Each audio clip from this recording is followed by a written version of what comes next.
Hello, everyone. Your friendly neighborhood pastor here, KP. Hope all is well with you, and I hope you're staying strong in the Lord. Welcome to freedoulostv, my YouTube channel. Like, share, subscribe, give a thumbs up. Like, share, subscribe, and give a thumbs up. Of course, leave a comment as well. You may have a question. Let me know what your thoughts are. All right. Let's see here. So we continue. First of all, before I go right into our talk here on the document, let me just give you the title: Concerns Regarding COVID-19, Church Governance and Liberty of Conscience. Okay. Before I go into number 6 and number 7, as I said in the last video, I commented on number 5 already, talking about the money, and you all said that you're not getting any money from the government and so forth, and so therefore what you have done, it's not because of pressure, since due to the fact that you're getting money. And I made a statement that it's public information. So if you say it's not so, just remember that it's public information and people can check that out. All right. Looking at number 6 and 7, once again, my own views and my own thoughts I'm expressing here. I'm not speaking on behalf of our denomination, right? In any way, shape, or form. I'm just expressing and commenting on the things that were put out from my own perspective. So looking at number 6, point number 6, it's an 8-point document, and then there's a conclusion. Is the General Conference ignoring the Seventh-day Adventist health message? And then it says here, throughout the COVID-19 pandemic, the Seventh-day Adventist Church has intentionally and pertinently and globally promoted the Adventist health message, specifically the holistic, healthy lifestyle, as primary in staying healthy and maintaining an optimally functioning immune system. Health message and immune system, right? Two things that were nasty terms. It's almost as if you're saying the F word when you talk about the health message and an immune system. As a matter of fact, on social media, if you spoke about immune system or natural immunity, right? Hopefully this won't get blocked, right? That's why I have to use vanilla and all that sort of stuff. When you use these terms or phrases, right? You are blocked and you are called unscientific. So it's interesting that we're saying this, and Adventists were the ones who were saying this because they supported the vanilla and they believed to talk about the health message, which myself and others are saying, well, what about exercise? I know of one professor, a prominent professor in at one of our schools, saying that the health message is not good enough, and your immune system is not good enough. Science is better. That was coming from our people, right? And fast forward 2022, guess what? Israel is saying, I think that natural immunity thing, there's something to it, because God created us and He gave us good immune systems. You take care of it and it will take care of you. You abuse it, right? And then you'll experience natural experiences in terms of the consequences of that abuse. Let's see here. The church has at times encouraged and supported universal public health measures of disease prevention, such as social, physical distancing. They made that up. Not us, our church, but they brought this in with all this 2020 social, physical distancing, masking as appropriate. Now we know where we are with this masking stuff, right? So all of a sudden it's not good anymore. But hand washing, that's regular, that's normal, right? We do that even before COVID. Self quarantine as needed, and responsible vanilla, right? The approach has been one of both lifestyle and preventative public health measures, not either or. It's hard for me to comment on this one, number 6 here, because that's not what was happening amongst Adventists and in the world. For those who are pushing the vanilla, government's pushing the vanilla, still pushing the vanilla. 1 shot, 2 shots, 3, 4, 5 shots for some people. You know, adults, children, teenagers, you name it. You know, every single person, 99, not 99, but a 100%, you know, a mark they were shooting for, right? And to say anything different, you were viewed as unscientific. You're disrupting the social order. You need to follow, be a good citizen, and just follow along. You couldn't talk about Ellen White's writings and the health message. You couldn't talk about vitamin C. You couldn't talk about vitamin D. We're just crossing over into 2022. So we're not far removed from 2020 and definitely not far removed from 2021, where it was viewed as stupid or foolish for you to say anything about preventative measures other than the vanilla. We know that this is so. Like I said, I'm not too sure how to respond to this statement, because you have to have, if you would have to have had your head stuck under a rock, right, for you not to see and hear some of the things that were being said. It was terrible. You were left all alone. You know, the elderly were abandoned, right? Because people didn't want to go near them. They were scared out of their wits. If there were anything, any other suggestion outside of what the current narrative would be or was, as far as the vanilla is concerned, then, you know, you're ostracized, you're pushed aside. And like I said, social media was used to abuse people. Some of the Adventists that put up stuff on their social media account in favor of the vanilla, yeah, I guess, you know, once it's out there, so it's whatever, right? But no, in terms of this, what you said here, there was more on the public health side, what the government was saying, and you were ignoring individuals. There was an ignoring of individuals' decisions not to take the vanilla, right? Is the GC ignoring the Adventist health message? I don't know. I don't want to say that's what was being done, but I can tell you how things were playing out on the ground, right? Can't speak to the individuals that framed this document. Maybe some of you were, maybe some of you didn't, you know, I don't know. But number 7, let's go to number 7.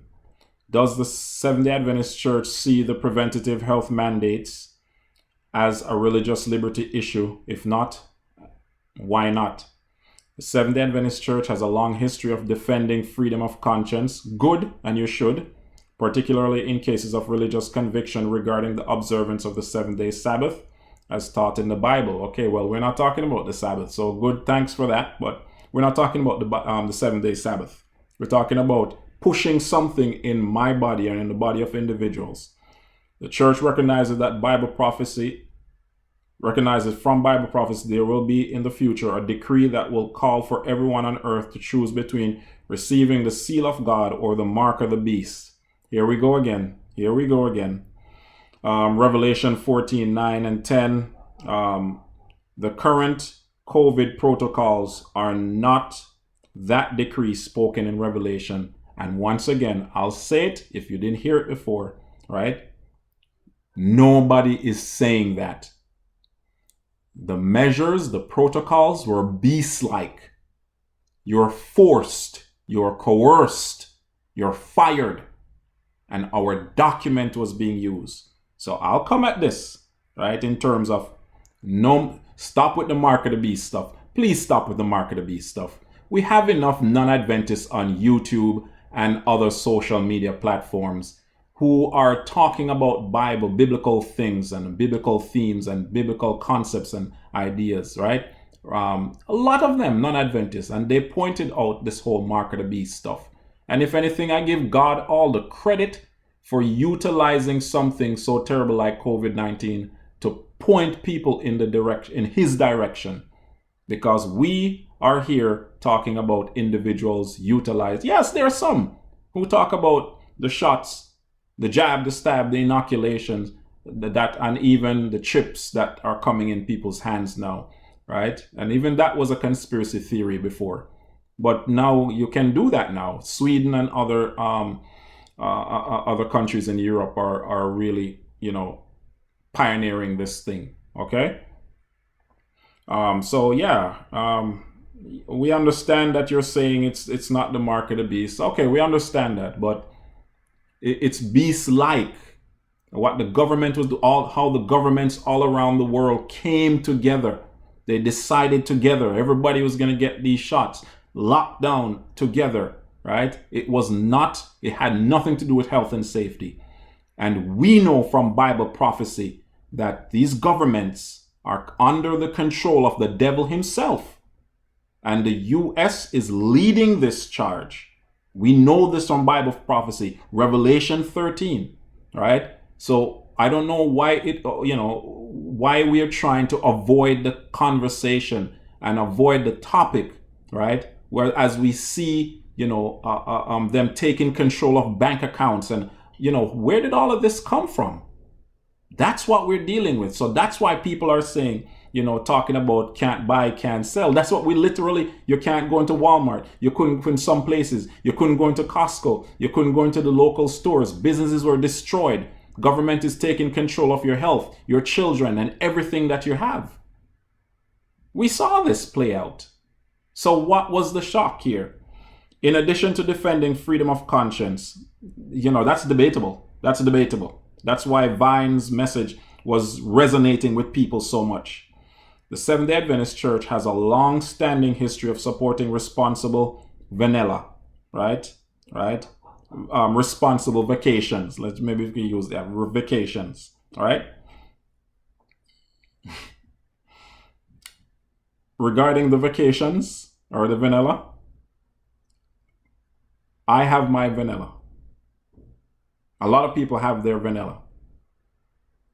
But we weren't interested in this vanilla. That's it. We're not interested in this. Now the information is coming out. We're in problems. Our missionaries have received smallpox, typhoid, diphtheria, vacations for decades, right? Seventh-day Adventists have yes, and we didn't have all this coercive behavior with all of those things. Thanks for highlighting them. But we've never had this type of approach. Never. And nobody asked, nobody was digging into your personal health information. Okay? Let's see here. Vanilla vacations. Seventh-day Adventists have historically supported public health policy and vacations. Therefore, we do not believe that this is a theological or religious liberty issue for the church. I disagree. Temple of God. No one, God does not do it. Force us to do something that we don't want to do. Temple of God. Conscience. Holy Ghost talks to us. It's biblical. It is biblical. So this type of stuff, we've already had lengthy discussions about it. And Vine did an excellent job talk about the theological aspect of what we're saying here and denying that it is a biblical issue. It is a theological issue. We know that now. People are reading, people are studying. Holy Ghost is talking to them and they're talking to the Holy Ghost. It's not just talking to ADCOM and XCOM. Stand up for your members. Stand up for your members. Other denominations did it. Other denominations are doing it. Stand up for your members.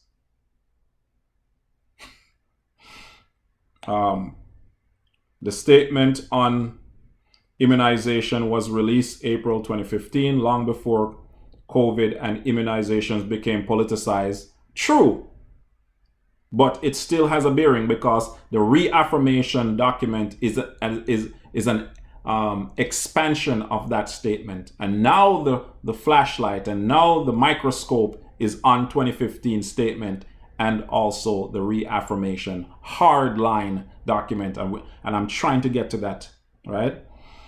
And the government politicized it. Mainstream media politicized it, and we bought into it. Pastors bought into it. Leaders bought into it by demonizing people and wanting individuals to be pushed aside. We say one thing, right? But we act a different way. The updated document released in 2021 follows our long-standing practice as church in supporting immunization. As stated earlier, however, this is not to deny that COVID immunization could be an issue of conscience for individual members with personal convictions and thus a religious liberty issue for them. But the 2021 reaffirmation document recognizes personal choice. No, it doesn't. And offers to provide counsel for those who see this as a religious liberty issue. Well, thanks for saying that, but no, that document don't recognize that. And that's one of the reasons why we're having this discussion. And that's one of the reasons why we're having this commentary, not just from myself, but from Pastor Vine and many Adventists. Many Adventists. All right.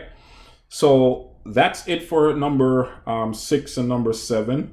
We'll deal with number 8 at another time, and hope you're enjoying these the comments and the looking into what it is that the church put out. All right, take care of yourself. Remember, only what you do for Christ will last. Stay blessed.